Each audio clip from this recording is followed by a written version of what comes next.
Hello and welcome again to Bible Class Topics. We're continuing our study of the Gospel of Matthew, chapter 9, beginning in verse 16. Here's our outline of chapter 9. In the previous lesson, we've already discussed verses 1 through 15. And in this lesson, we'll conclude our study of chapter 9 by looking at the problem of the new idea, the imperfect faith and the perfect power, the awakening touch, all heaven's power for one, faith's test and faith's reward, the two reactions, the threefold work, the divine compassion, and the waiting harvest.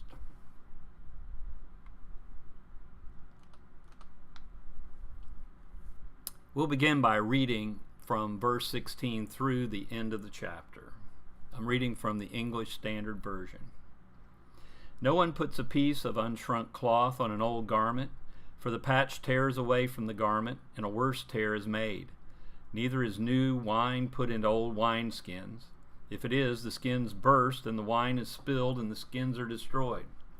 But new wine is put into fresh wineskins, and so both are preserved.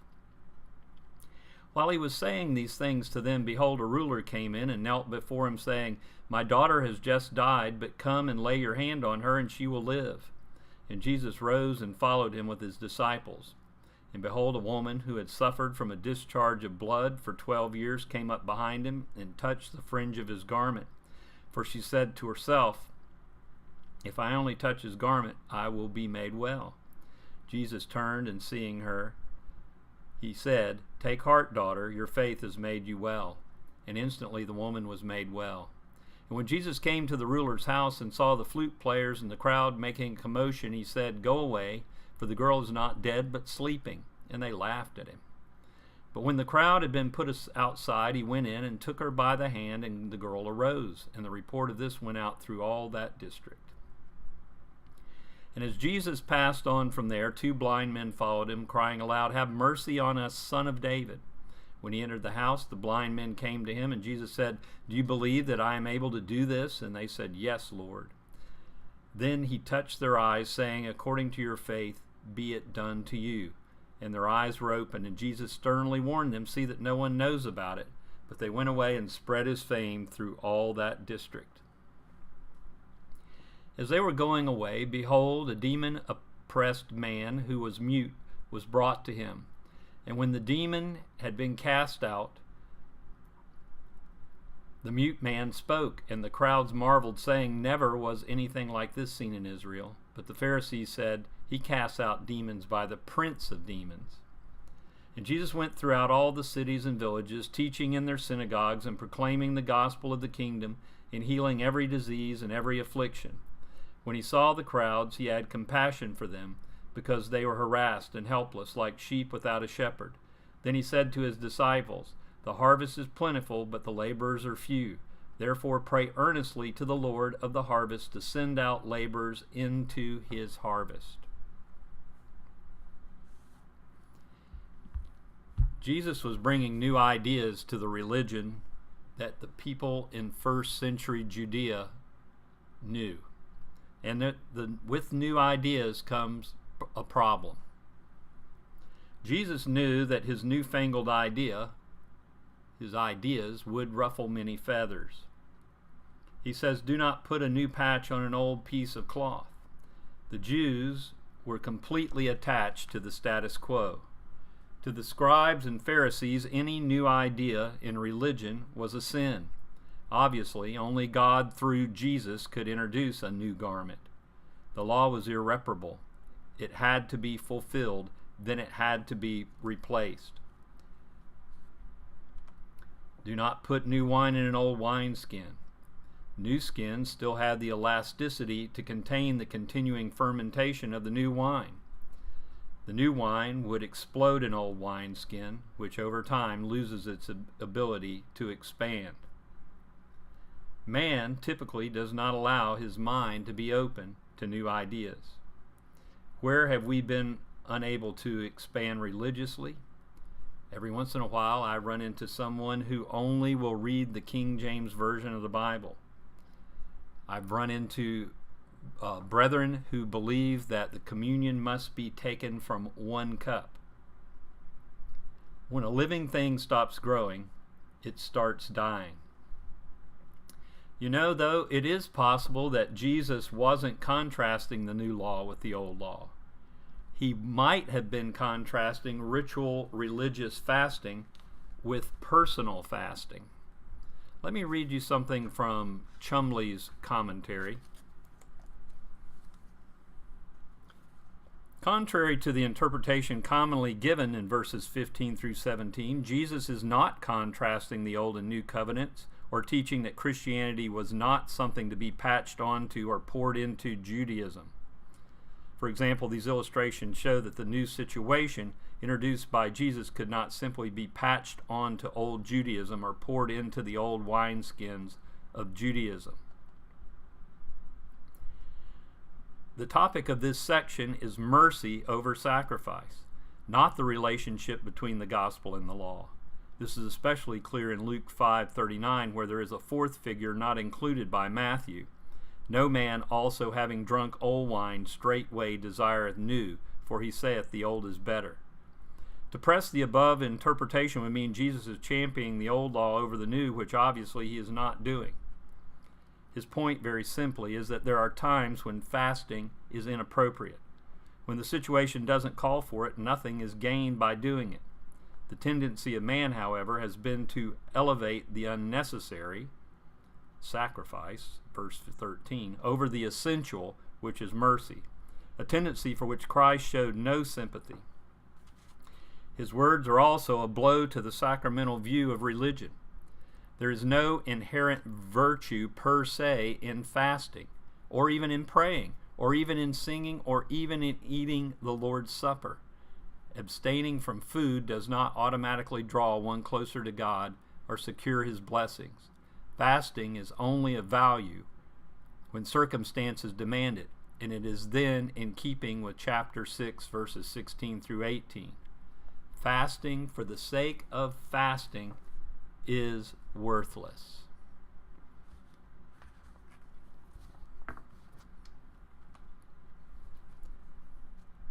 Let's discuss the imperfect faith and the perfect power. 3 miracle stories are found in these verses, and each story has something in common. The healing of the ruler's daughter is the first miracle. It is most likely that he sought help from Jesus as a last resort. He was driven to Jesus by desperation. The ruler, although he did seek Jesus' help, his motive is actually inadequate. Then we have the woman with the issue of blood. She snuck up on Jesus to touch his cloak. It is very likely she did this out of superstition, perhaps more superstition than faith. However, she did have some faith, but her faith overall was inadequate. Then we have the 2 blind men. They called Jesus the Son of David, a true title, but it is a nationalistic title. They saw him as the conquering hero of the lineage of David. So their theology was inadequate. But regardless of how they came to Jesus, they left his presence with their needs fulfilled by his love and his power. Whether we come straight to Christ, eventually come to Christ, or stumble upon Christ, we know that sinners Jesus will receive. Once we come to Christ and submit to his will, he will make us what we ought to be, which reminds me of another hymn, Let Him Have His Way with Thee. I'll provide a link to that hymn's lyrics in the description below. From Mark and Luke's account, we learn that this ruler is one Jairus, a ruler of the synagogue. These men were responsible for the order of the worship. It was his responsibility to appoint those who would lead the service. He also oversaw the building where the synagogue met. To come to Jesus at this point would put his standing in the synagogue in jeopardy. The Jews set much stock in properly mourning the dead. There were actually 39 different rules about how garments should be properly torn or rent. 39 different rules. Let me share something from Barclay. There were no fewer than 39 different rules and regulations which laid down how garments should be rent. The rending was to be made while standing. Clothes were to be rent to the heart so that the skin was exposed. For a father or mother, the rent was exactly over the heart. For others, it was on the right side. The rent must be big enough for a fist to be inserted into it. For 7 days, the rent must be left gaping open. For the next 30 days, it must be loosely stitched so that it could still be seen, and only then could it be permanently repaired. It would be improper for a woman to rend their garments in such a way to expose their breast. So it was laid down that a woman must rend her inner garment in private. She must then reverse the garment so that she wore it back to front, and then in public she must rend her outer garment. So once again, the Jews have made a lot of rules that were not originally in the law of Moses. Then we want to talk about the wailing for the dead. This wailing that was going on was done by professional wailing women. And we know that flutes were especially associated with death in the first century Judea. Grief in the Eastern household is accompanied by this pandemonium that Jesus walked into. When Jesus called for quiet and told them the girl was asleep, they laughed him to scorn. Why? He was not denying that she was dead, just that her condition was not permanent. You might want to take a look at John chapter 11, verse 11, 14, and 17. Mark tells us that this woman had sought all available cures, the woman with the issue of blood. For her to have a continual issue of blood made her and everything and everyone she touched unclean, according to Leviticus 15, verses 25 through 27.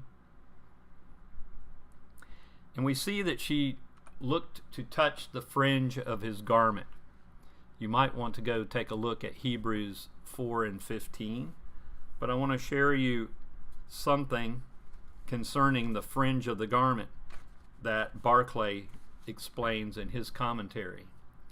These fringes were 4 tassels of hyacinth blue worn by a Jew on the corners of his outer garment. They were worn in obedience to the injunction of the law in Numbers 15 and Deuteronomy 22. Matthew again refers to them in chapter 14:36 and in chapter 23:5. They consisted of 4 threads passing through the 4 corners of the garment and meeting in 8. One of the threads was longer than the others. It was twisted 7 times round the others, and a double knot formed, then 8 times, then 11 times, then 13 times. The threads and the knots stood for the 5 books of the law. The idea of the fringe was twofold. It was meant to identify a Jew as a Jew and as a member of the chosen people, no matter where he was, and it was meant to remind a Jew every time he put on or took off his clothes that he belonged to God.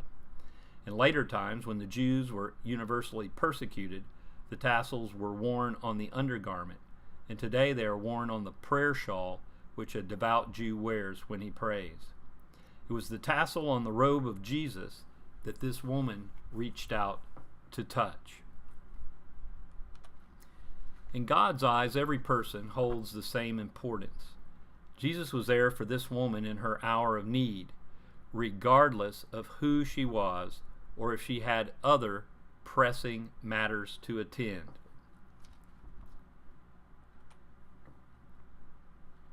The Son of David, as we hear this title used in our reading, is usually ascribed to Jesus by those in the crowd thinking he would free them from the Roman rule. But let's see how Jesus dealt with these blind men. First of all, he did not respond to them at once. Why? Some use their station in life to try and gain an advantage. Even those with a disease or disability might sometimes milk it for all it's worth. Some would prefer not to be cured. Jesus was testing their sincerity by waiting to respond to their cries. He compelled these men to see him alone. Each one of us must face Jesus alone at the beginning of our spiritual journey, and then again at the judgment day. Jesus only asked one question. The only true effective answer is, I know you can make me what I ought to be. The Old Testament has no instances of the blind being cured, but Isaiah 35:5 foretold the day when God would open the eyes of the blind and cause the dumb to speak. What does Jesus mean when he says, "Be it done according to your faith"? I'd like to share something from Kenneth Chumbley's commentary on this point. Be it done according to your faith doesn't mean divine help only comes in proportion to your faith. You can see that from Matthew 8:23 through 27. Here the phrase means, since you have faith. Christ performed miracles according to God's will, Hebrews 2:4, not according to the level of a man's faith. Sometimes he worked miraculously to even strengthen faith, as we see in Mark 9:22 through 25. Sometimes he did a miracle in the presence of defective faith, which we'll see in Matthew 14:31. And sometimes he did the miracle despite faith's entire absence, Luke 22:49 through 51. But here, the miracle was faith's reward. See Hebrews 11:6.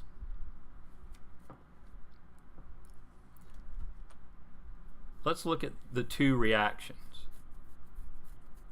Where is the attitude of neutrality? The crowd looks on Jesus with wonder, while the Pharisees looked on him with disdain. What caused the Pharisees to believe Jesus' power came from Satan? Well, number one, they were too set in their ways to change. To change a tradition or a convention, much less the law, was a sin. Therefore, they had killed the prophets of old. Two, they were too proud and self-satisfied to submit. They felt they did not need to repent because they were doing everything right. And three, they were too prejudiced to see the light. Let me share another comment from Barclay. The man with a sense of need will always see wonders in Jesus Christ. The man who is so set in his ways that he will not change, the man who is so proud in his self-righteousness that he cannot submit, the man who is so blinded by his prejudices that he cannot see, will always resent, will always hate, and will always seek to eliminate Jesus Christ. Those are strong words from William Barclay, but I believe that every one of those words is true. Here's a quote from G.E. Ladd. The scribes taught and nothing happened. Jesus spoke and demons fled. Storms were settled, dead were raised, sins were forgiven. His authority in deeds and words was nothing less than the presence of the kingdom of God. Let's discuss the threefold work. Jesus was the herald of God the Father. He proclaimed certainties. Do we as a church proclaim certainties? We need to understand that we're standing at the crossroads and the signposts have fallen down. Jeffrey Hewood. And this, of course, reminds me of another hymn, a hymn entitled, I Know Whom I Have Believed. There's a link in the description below to the lyrics. So Jesus was the herald of God the Father. Next, Jesus was the teacher. True Christianity is Christianity in action. Talking about Jesus is one thing, but demonstrating Jesus in our own lives is so much more powerful, not only to those outside the church, but to those inside the church as well. Thirdly, Jesus was the healer. Jesus did good things. We actually have more gospel history of Jesus doing than we do of him talking. The priest might say true religion consists of sacrifice. The scribe might say it consists of law. But Christ says true religion consists of love. Now we start a new section in our study entitled Sending Forth the 12, which lasts from here in chapter 9 all the way through the end of chapter 12, or towards the end of chapter 12. So we'll finish up our study here in chapter 9 by looking at these last few verses. First, we'll talk about the divine compassion, things we see in the Gospels that move Jesus to this type of strong compassion. First of all, Jesus was moved by compassion by the world's pain. Secondly, he was moved by the sick, the blind, and the demon-possessed. Jesus was moved by the world's sorrow. Example, the widow of Nain and her dead child in Luke 7:13. He was moved by the world's hunger, as we see in Matthew 15:32. And indeed, he was moved by the world's loneliness, as we see in Mark 1, verse 41. Finally, he was moved by the world's bewilderment, as seen in this very passage. No comfort was forthcoming from the spiritual leaders of Jesus' day. There was no real guidance, there was no real strength, and there was no real comfort. One more reading from Barclay today. The words that are used to describe the state of the common people are vivid words. The words that have been translated bewildered is a vivid word. It can describe a corpse which is flayed and mangled, someone who is plundered by rapacious men or vexed by those without pity or treated with wanton insolence, someone who is utterly wearied by a journey which seems to know no end. The word that we have translated dejected, it means laid prostrate. It can describe a man prostrated with drink or a man laid low by mortal wounds. So this bewilderment, the bewilderment on behalf of the people and the bewilderment on behalf of, or the dejection on behalf of the Jews, is strong language indeed.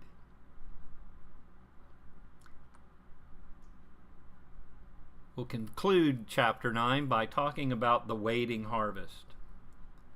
Jesus saw the common people as a harvest of souls waiting to be secured. Jesus needs men and women to reap. For all men hear the gospel. For all men to hear the gospel must be told. This reminds me of one more hymn. Nope. Next to the last hymn, being reminded of in this lesson, bringing in the sheaves. We shall come rejoicing, bringing in the sheaves. Well, is prayer enough? Just prayer. Is prayer without works dead? We know James tells us faith without works is dead. But what about prayer?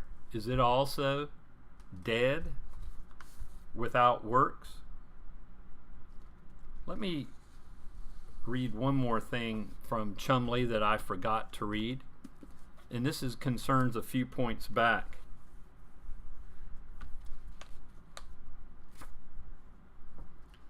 The expression that we saw toward the end of verse 36 was an indictment of the Jewish religious leadership. They were faithless shepherds.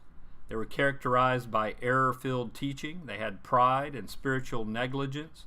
Instead of leading and protecting the flock, they were, as we said, rapaciously accelerating its destruction.